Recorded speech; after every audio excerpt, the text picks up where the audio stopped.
My sister called my kids bad influences and banned them from my niece's birthday party, so I took them to Disneyland instead. Later, her perfect party fell apart. Her kids cried watching our vacation online. I'm 34, female, married to my wonderful husband Daniel, 36, male, and we have 3 kids, Mia 8, Lucas 6, and Sophie 4.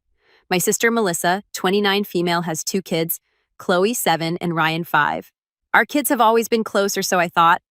Melissa and I used to have a decent relationship. Not best friends, but typical sisters who got along well enough. That changed when she married her husband Brad 3 years ago. Brad comes from what he considers a refined family. His words, not mine. He's always making comments about proper behavior, appropriate activities, and raising children the right way. The problem started small. Melissa began making subtle comments about my parenting style.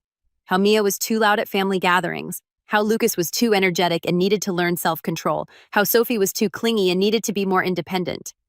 I brushed it off initially, thinking she was just going through a phase with her new husband's influence.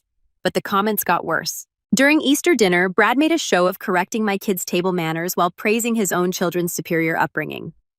When Lucas spilled juice on his shirt, Brad actually said, "This is why children need proper guidance."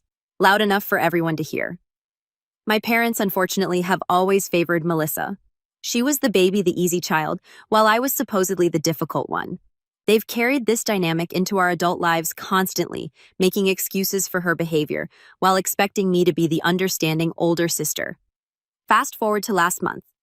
My niece Chloe's 7th birthday was coming up and Melissa was planning a big party. She'd been talking about it for weeks, renting a bouncy castle, hiring a character performer that works.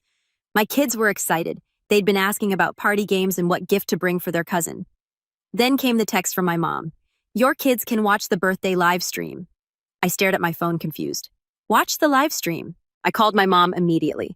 "Mom, what do you mean watch the live stream? We're coming to the party, right?" There was an uncomfortable pause. "Well, honey, Melissa thinks it might be better if your kids don't attend this year." Why she's concerned about? Well, she thinks your children might be too much for Chloe's special day. I felt like I'd been punched in the gut. Too much. They're her cousins. They've been at every birthday party since they were born. I know, sweetheart, but Melissa has her mind made up. She says she'll live stream the party so your kids don't feel left out. I hung up, shaking with anger and hurt, but I thought maybe there was a misunderstanding. Maybe I should talk to Melissa directly. Big mistake. I texted Melissa. "Hey, Mom, mention something about the kids watching Chloe's party on live stream. I think there might be some confusion." Her response came quickly.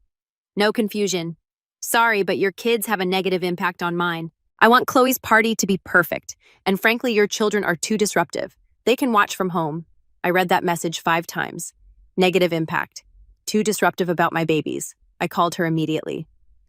"Melissa, what the hell is wrong with you?" "Nothing's wrong with me," she said coolly. "I'm protecting my children from bad influences." Bad influences. They're 4, 6, and 8 years old. Mia encourages Chloe to be defiant. Lucas gets Ryan worked up and hyperactive, and Sophie whines when she doesn't get her way, which teaches my kids that crying gets you attention. I couldn't believe what I was hearing. They're kids, Melissa. That's normal kid behavior. Maybe in your house.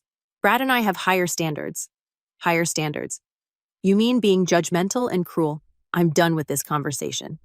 The decision is final. Your kids can watch the party online or not at all. She hung up on me. I sat in my car in the grocery store parking lot and cried. Not just because of the rejection, but because of how I was going to explain to my children that they weren't welcome at their cousin's birthday party. That evening, I had to crush my kids' excitement. Mia asked why they couldn't go, and I struggled to find age-appropriate words. "Aunt Melissa wants a smaller party this year, but we're family," Lucas said, confused. "Can we at least give Chloe her present?" Sophie asked. My heart broke all over again. Daniel was furious when I told him. "This is insane. What kind of person excludes children from a family party? The kind who thinks our kids are bad influences," I said bitterly. "You know what? Screw them. Let's do something amazing with our kids that day." And that's when the idea hit me. "Daniel, what if we took the kids to Disneyland?" His eyes lit up. "That's brilliant. We'd been planning a Disneyland trip for months, but hadn't pulled the trigger. The timing was perfect.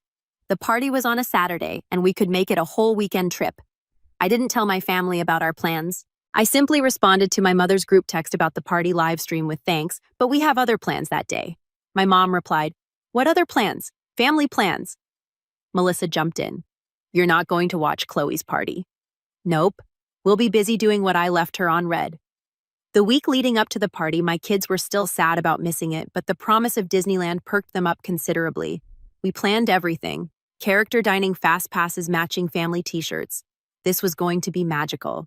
I threw myself into planning the perfect Disneyland trip. I researched every ride, every restaurant, every character meet and greet.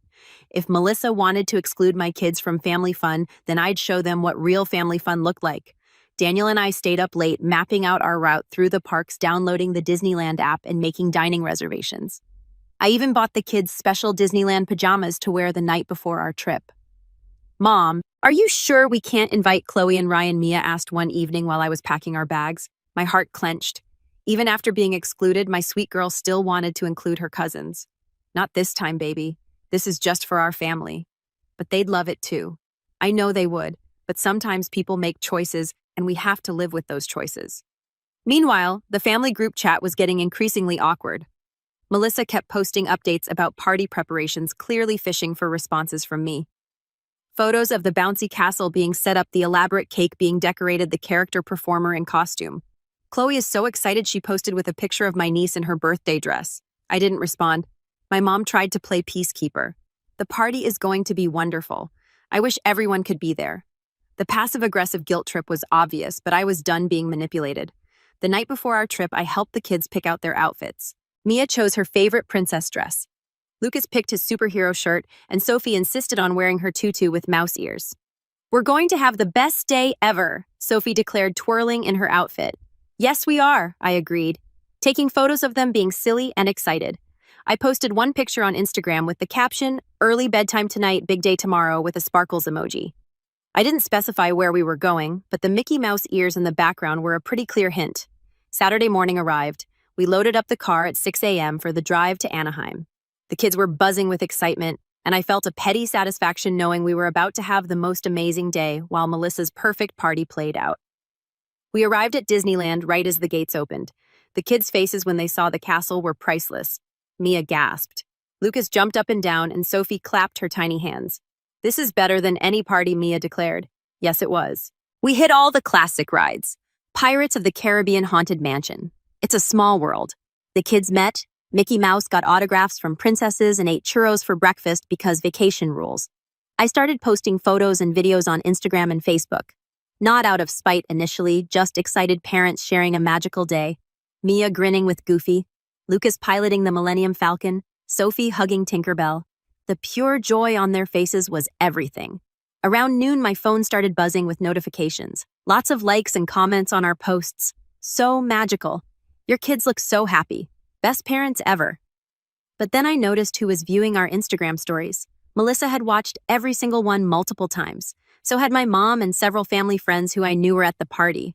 I could practically feel the tension building through the screen. Here they were trying to have their perfect party while my kids were living their best life at the happiest place on earth. Daniel noticed me checking my phone and grinned. Getting some attention.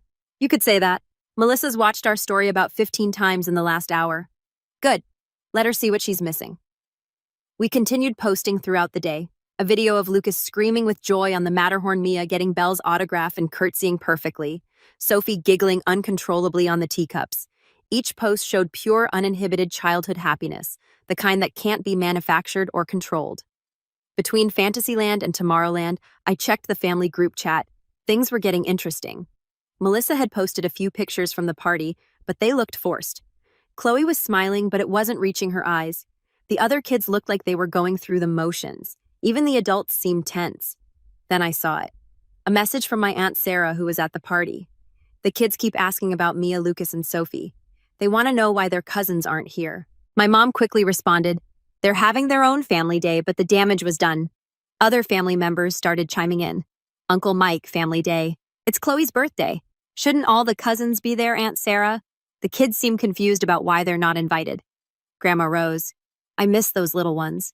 The party doesn't feel complete. I could practically feel Melissa's panic through the phone screen. At 2 p.m. while we were watching the parade, my phone rang. It was Mom. "Where are you?" she demanded. "D-Land, Disneyland today." "Yep, the kids are having a blast. But Chloe's party is being live-streamed, right? So we can watch it from here." Silence. This is ridiculous, Mom finally said. You're being petty. I'm being a good parent. My kids deserved a magical day after being excluded from their cousin's party. You should have told us. Why?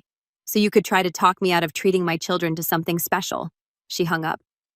20 minutes later, Melissa called. How could you take them to Disneyland without telling us the same way you excluded them from the party without considering their feelings? That's different. How Chloe and Ryan are asking why they can't go to Disneyland too. And there it was, the real reason for her call. Well, they can watch our fun on the live stream, I said sweetly. That's not funny. Wasn't meant to be. The kids are crying. They want to know why their cousins get to go to Disneyland while they're stuck at a boring party. I almost laughed. Boring party? I thought it was going to be perfect. You know what I mean? Actually, I don't. Your party is live streamed for kids to watch remotely, right?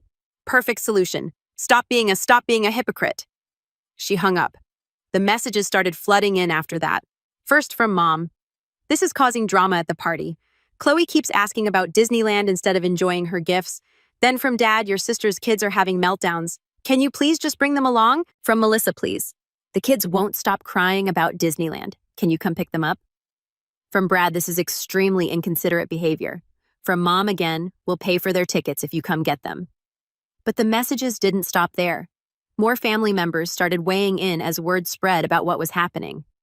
Aunt Sarah, why didn't you tell us you were going to Disneyland? We could have planned around it. Uncle Mike, the kids at the party are all asking why they can't go too. Grandma Rose, this is causing such a fuss. Can't we all just get along? Cousin Jenny, your Disneyland pics look amazing. The kids here are so jealous.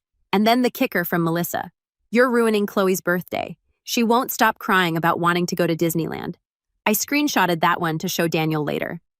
The irony was too perfect. Throughout the afternoon, the messages became more desperate.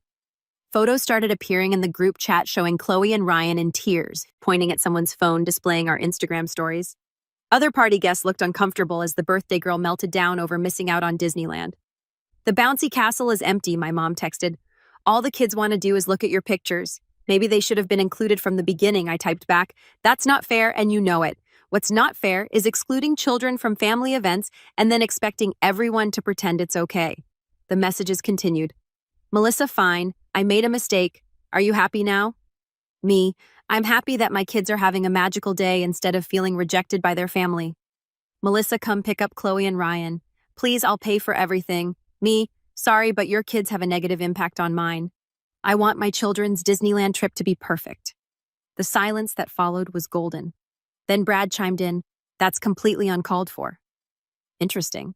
That's exactly what your wife said about my children. But when I use the same word suddenly, it's uncalled for. Dad, you're being petty. Me, I'm being consistent. This is what exclusion feels like. The back and forth continued for hours, each message from them showing increasing desperation while I maintained my position with calm logic. It was almost therapeutic watching them scramble to fix a situation they'd created. Around 4 p.m., I got a call from my cousin Jenny, who was at the party. Girl, you need to know what's happening here, she said quietly. It's a disaster. Tell me everything. Chloe has been crying for 2 hours straight. Every time someone tries to distract her with presents or cake, she asks why Mia, Lucas, and Sophie aren't here. Ryan keeps asking if he can go to Disneyland too. What's Melissa doing alternating between trying to damage control and frantically texting you? Brad looks like he wants to disappear. Your parents keep trying to get everyone to focus on the party. But half the guests are asking where your kids are, and the other party kids, they've all seen your Instagram post now. They're asking their parents why they can't go to Disneyland instead of staying at this party. 3 families have already left early. I felt a mixture of satisfaction and sympathy. I hadn't intended to ruin Chloe's party, but the consequences of exclusion were playing out exactly as they should. Jenny, I never wanted to hurt Chloe. I know that. But Melissa created this situation. She thought she could exclude your kids without consequences, and now she's learning otherwise. I showed the messages to Daniel, who was holding Sophie while she napped against his shoulder after our exhausting morning. They want us to drive 2 hours back, pick up the kids who weren't welcome at our original plans. Drive 2 hours back to Disneyland, pay for their tickets and food, and basically become their babysitters. That's exactly what they want. What are you going to say? I thought about it while watching Mia and Lucas share a dull whip, their faces sticky and happy. I typed back to the group chat, sorry, but your kids have a negative impact on mine. I want my children's Disneyland trip to be perfect. And frankly, adding more children would be too disruptive. They can watch from the live stream. My phone exploded. Mom, that's cruel. Melissa, you're using my words against me. Dad, this isn't like you. Brad, this behavior is unacceptable, I responded. Interesting. When I said the exact same thing about my kids being excluded, I was told to deal with it. But when it affects your kids, suddenly it's cruel and unacceptable. The messages stopped. We spent the rest of the day having an absolutely magical time. The kids rode Space Mountain twice, met all their favorite characters, and watched the fireworks with wonder in their eyes. It was one of those perfect family days you remember forever. That evening, back at our hotel, I posted a video of the kids talking about their favorite parts of the day. Mia mentioned meeting Belle. Lucas was excited about the lightsaber he bought, and Sophie couldn't stop talking about the teacup ride. This was the best day ever, Mia said to the camera. Better than any party. The video was pure childhood joy captured in 30 seconds. No scripted responses, no posed smiles, just genuine happiness and excitement. I tagged it. Sometimes the best family moments happen when you make your own magic. Within an hour, the video had dozens of comments from friends and family members. Your kids are so happy. What precious memories. This is what childhood should look like. But I also noticed something else. The video had been viewed by everyone who had been at Chloe's party. My phone started pinging with private messages from various relatives. Aunt Sarah, your kids look so genuinely happy. I feel terrible about today. Uncle Mike, those sweet babies deserve to be included. What were we thinking, Cousin Jenny? I've been thinking all day about how wrong this whole situation is. Grandma Rose, my heart breaks seeing how joyful they are and knowing they were excluded from family. Even some of the other parents from the party reached out. Your kids are always so sweet at family events. I couldn't understand why they weren't there today. My kids kept asking where Mia, Lucas, and Sophie were. I didn't know what to tell them. The party felt incomplete without your little ones there. The messages kept coming throughout the evening, each one reinforcing what I already knew, excluding my children, had been wrong, and everyone could see it now. Around 10 p.m., I got a lengthy text from my mom. I've been thinking all day about what happened. Your father and I have always tried to stay neutral between you and Melissa, but today showed us that sometimes neutrality is just enabling bad behavior. Your children are wonderful, and they should never have been excluded from family. I'm sorry we didn't stand up for them. I'm sorry we didn't stand up for you. Tomorrow, I'm calling Melissa to tell her this can never happen again. That message meant more to me than she probably realized. My parents had always favored Melissa, always expected me to be the understanding one, the one who kept the peace. For my mom to acknowledge this pattern and commit to changing it felt like a breakthrough. Daniel found me crying happy tears while reading the message. Good tears, he asked, pulling me close. The best tears. I think things are finally going to change. The next morning brought a knock at our hotel room door. I opened it to find my parents standing in the hallway. We drove down. Mom said, "We need to talk." They came in and sat down while Daniel took the kids to the hotel pool. "What you did yesterday was wrong," Dad started. "What I did was take my children on a family trip. You knew it would upset Chloe and Ryan. Mom said the same way Melissa knew excluding my kids would upset them. That's different." "No, it's not." I finally exploded. "For years you've made excuses for Melissa while expecting me to be the bigger person." "Well, I'm done." "She's your sister," Dad said. "And Mia, Lucas, and Sophie are her niece and nephews." But that didn't stop her from calling them bad influences and excluding them from a family event. She was trying to make Chloe's party special mom defended by making my kids feel worthless by telling them they weren't good enough to be there. My parents looked uncomfortable. Do you have any idea how it felt to tell my 4-year-old that she couldn't go to her cousin's birthday party or explain to my 6-year-old why he wasn't welcome? "We didn't know it would hurt them so much," Mom said quietly. "Because you didn't bother to think about them, just like always." The room was silent for a moment. "The kids were miserable yesterday," Dad finally said. "All they could talk about was Disneyland." "Good. Now they know how my kids felt about being excluded." "This isn't solving anything," Mom said. "You're right. It's not. But it's showing you what it feels like when the shoe is on the other foot." My parents left without resolution, but I could see the wheels turning. They were finally understanding the double standard they'd maintained for years. The rest of our Disneyland weekend was perfect. We did California Adventure on Sunday, and the kids loved Cars Land and the Askreddit coaster. More photos, more videos, more magical memories. When we got home Sunday night, I found 17 missed calls and 43 text messages. Most were from Melissa, and they showed a clear progression. 2 p.m. Saturday. "Seriously, come get the kids." 4 p.m. Saturday. They won't stop asking about Disneyland. 6 p.m. Saturday. Chloe cried through her entire party. 8 p.m. Saturday. This is all your fault. 10 p.m. Saturday. I'm sorry about what I said before. 1200 a.m. Sunday. Please call me. 2000 a.m. Sunday. The kids haven't stopped talking about wanting to go to Disneyland. Sunday morning, can we please talk? Sunday afternoon, I messed up. Sunday evening, I owe you an apology. I didn't respond to any of them. Monday morning, Melissa showed up at my house. We need to talk, she said when I opened the door. Please let me come in. Against my better judgment, I let her in. We sat in my living room while the kids were at school. I'm sorry, she started. For what specifically? For excluding your kids. For saying they were bad influences, for being a terrible sister. I waited. The party was a disaster, she continued. All Chloe and Ryan could talk about was why their cousins got to go to Disneyland while they were stuck at a party. They barely touched their cake, ignored their presents, and cried when they saw your Instagram stories. That must have been difficult for you. But it made me realize how awful your kids must have felt being excluded and how awful you must have felt as their mother. I stayed quiet, letting her continue. By 3:00 p.m., we had to end the party early. Chloe was inconsolable. Ryan was having a meltdown, and half the other kids were asking their parents if they could go to Disneyland instead. 3 families left before we even cut the cake. She paused, looking genuinely distressed. Brad tried to salvage it by suggesting we play more games, but no one was interested. All anyone could talk about was your magical day at Disneyland. Even the adults started asking why your kids weren't invited. What did you tell them? The truth that I thought your kids would be too disruptive. And you know what? Every single person looked at me like I was crazy. Aunt Sarah actually said, "They're just children being children. That's what parties are for." Uncle Mike asked if I was feeling okay excluding my own niece and nephews. Grandma Rose said she was disappointed in me. Even the other parents started sharing stories about their own kids' disruptive behavior at parties, like it was completely normal because it is normal. I know that now. Melissa's voice was getting smaller as she spoke.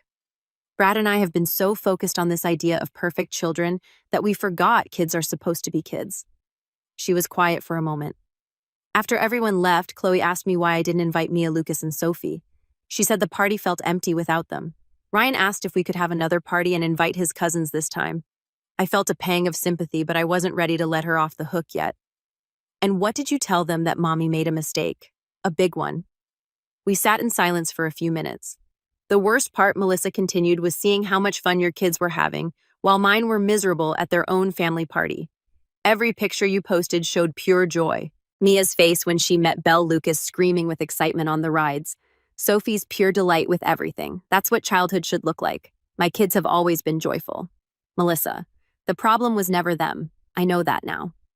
Brad's been doing some soul-searching too. He realizes he's been judgmental and unfair.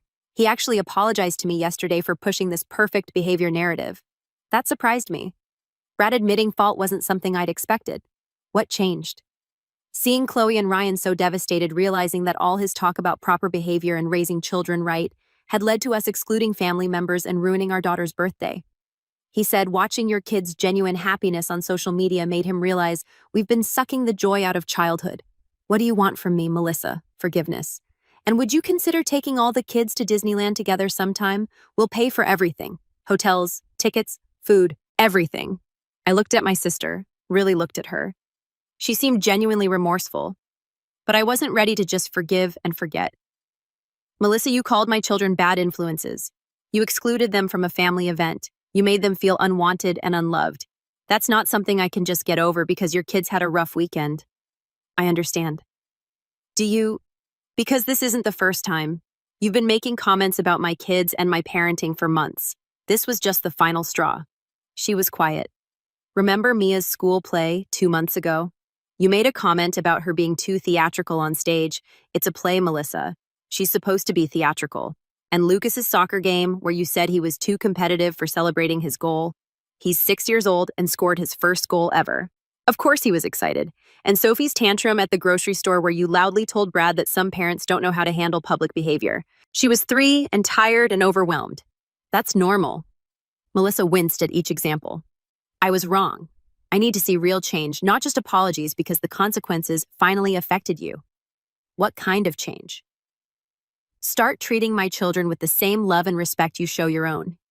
Stop making judgmental comments about normal kid behavior, and most importantly, remember that they're family, not burdens to be tolerated. I can do that. We'll see. Over the next few weeks, I watched carefully. Melissa did seem to be making an effort. She invited my kids over for playdates. She defended Mia when Brad made a comment about her being too energetic. She even posted photos of all the kids together with captions about loving her niece and nephews. The change was gradual but noticeable. When Lucas got excited about showing her his new Lego creation and knocked over a glass of water in the process instead of her usual lecture about being careful, she simply said, "Accidents happen. Let's clean it up together." When Sophie had a minor meltdown at the grocery store because she couldn't have candy, Melissa actually knelt down to Sophie's level and said, "I know you're disappointed. Sometimes we all feel frustrated when we can't have what we want." The biggest test came when Mia got overly excited at a family dinner and started talking loudly about her day at school, interrupting adult conversation. In the past, Melissa would have made pointed comments about inside voices and waiting your turn. Instead, she listened to Mia's story with genuine interest and then gently reminded her that others wanted to share too. Even Brad was making changes. I overheard him telling Chloe, "Your cousins have such wonderful energy. They know how to have fun." It was a complete 180-degree turn from his previous attitude, but the real proof came during a play date at Melissa's house. All 5 kids were playing together in the backyard, being typically loud and energetic. At one point, Lucas accidentally stepped on a flower in Melissa's carefully maintained garden. I held my breath, waiting for the lecture about being careful and respecting other people's property. Instead, Melissa walked over and said, "No worries, buddy. Flowers grow back, but fun memories last forever." Lucas beamed at her, and I felt something shift in my chest. This was the sister I'd always hoped she could be. 2 weeks later, she called me with an update that really showed how much had changed. "I need to tell you something," she said. "Brad and I went to a parenting workshop last weekend. Really, yeah. After everything that happened, we realized we needed help. The facilitator talked about accepting children as they are instead of trying to mold them into some perfect ideal. She said joy and energy in children should be celebrated, not suppressed. That's really good, Melissa." We also talked to Chloe and Ryan about the birthday party. We explained that we made a mistake excluding their cousins, and we apologized to them for ruining what should have been a happy day. I was impressed. Taking responsibility with their own children showed real growth. How did they react? Chloe said she forgives us but wants to have another party with Mia, Lucas, and Sophie. Ryan asked if we could all go to Disneyland together like we promised. The conversation continued, but what struck me most was how naturally Melissa was speaking about my children. No judgment, no criticism, just genuine affection for her niece and nephews. But the real test came 3 weeks later when Ryan had his 5th birthday party. "I want all the cousins there," Melissa told me when she called to invite us. "It won't be the same without Mia, Lucas, and Sophie." The party was lovely, not perfect. Lucas did spill juice. Sophie needed a few minutes to calm down when she got overwhelmed by the noise, and Mia got excited and spoke louder than necessary. But they were just being kids, and for the first time in months, no one commented on their behavior. "They're such good kids," my mom said, watching them play together. "They always were," I replied pointedly. After the party, Melissa approached me. "Thank you for coming, and thank you for giving me a chance to make this right." "We're family," I said simply. "About Disneyland," she started. "What about it? The kids keep asking all 4 of them. Would you consider a group trip?" I thought about it. Under certain conditions, name them. No comments about behavior unless someone's actually in danger. No comparing the kids to each other. And if you or Brad make anyone feel excluded or unwelcome, we leave immediately. Deal. And you pay for your own family's tickets and expenses, obviously. 6 weeks later, we were all at Disneyland together, both families, grandparents included. It was chaotic and exhausting and absolutely wonderful. The kids had a blast, and even Brad seemed to loosen up laughing when Ryan got soaked on Splash Mountain. There was one moment that particularly stood out. We were waiting in line for Pirates of the Caribbean when Sophie started getting cranky. Instead of making a comment about her behavior, Melissa knelt down and offered to carry her. "Sometimes big days are overwhelming," she told Sophie gently. "Want to sit with Aunt Melissa for a while?" Sophie nodded and let Melissa pick her up. No judgment, no criticism, just love. That evening, as we watched the fireworks together, Mia leaning against me and Lucas on Daniel's shoulders, I felt something I hadn't felt in months. Genuine happiness with my extended family. "Thank you," Melissa said quietly, appearing beside me. "For what?" "For teaching me what really matters, and for not giving up on us. We're family," I repeated. "Family doesn't give up." But I also learned something important through this whole experience. Sometimes being the bigger person means standing up for yourself and your children, even when it's uncomfortable. Sometimes it means showing people the consequences of their actions instead of just absorbing the hurt. The Disneyland revenge wasn't really about revenge at all. It was about showing my kids that they deserved magical moments and family love, regardless of what anyone else thought. It was about demonstrating to my extended family what exclusion felt like from the other side. Most importantly, it was about refusing to let anyone make my children feel less than worthy of love and inclusion. The update to this story is that our family relationships are stronger now than they've been in years. Melissa and I text regularly. The kids have regular playdates, and we're planning a family vacation together next summer. Sometimes you have to create your own magic to remind people of what they're missing. And sometimes that magic brings everyone home. We just booked our family vacation, a week-long trip to Disney World for all of us. The kids are beyond excited, and honestly, so am I.